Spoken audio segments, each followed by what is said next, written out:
في 3 أخطاء معظم الناس بفهمهم غلط عن الصحة النفسية والكوتشنج. أول خطأ فيهم إن الناس أغلبيتها مقتنعة إن هي لما تيجي تاخد جلسة أو جلستين هما كده كل حاجة هتتحسن وإحنا بقينا كويسين، ولو ده ما حصلش معناه إن الثيرابيست مثلا أو الكوتشنج ملوش أي 60 لازمة. ده فكرة خاطئة تماما. الصحة النفسية ونفسيتك عاملة بالظبط زي التدريب العضلي، زي تمرين لازم ياخد وقت واستمرارية علشان تبدأ تلاقي له نتائج. فعلشان تحس بتحسن وان فعلا حياتك بدأت تستقر وتتطور، ده بيحتاج وقت واستمرارية، مش مجرد ان انا خلاص رحت للثيرابيست او لللايف كوتش خلاص انا كده دوري انتهى ولازم اتحسن. هو مش فانوس سحري. ده كان اول نقطة. تاني نقطة برضو المعظم عنده خطأ فيها، ودي في الإرشاد الأسري والزواجي.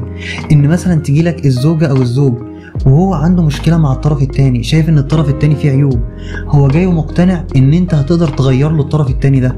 دي فكرة خاطئة تماما. أنا ما أقدرش أغير الطرف التاني لأنه هو مش معايا، ولازم عشان يتغير يبقى هو عنده قابلية للتغير وهو اللي جاي للجلسة، مش أنت جاي تتكلم بالنيابة عنه.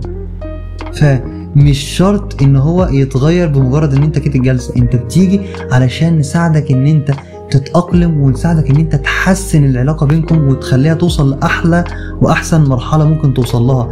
انما فكرة ان احنا نغير الطرف التاني دي تكاد تكون شبه مستحيلة، لان عشان يتغير لازم هو اللي يجي بنفسه.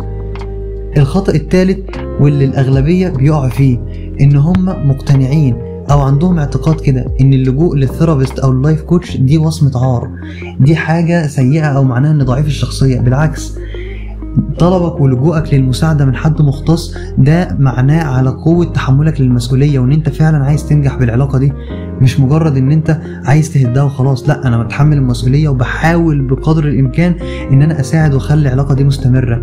دول كانوا 3 اخطاء شائعة الناس عندهم فكرة بيها عن الصحة النفسية، وخصوصا عن الثيرابيست واللايف كوتش.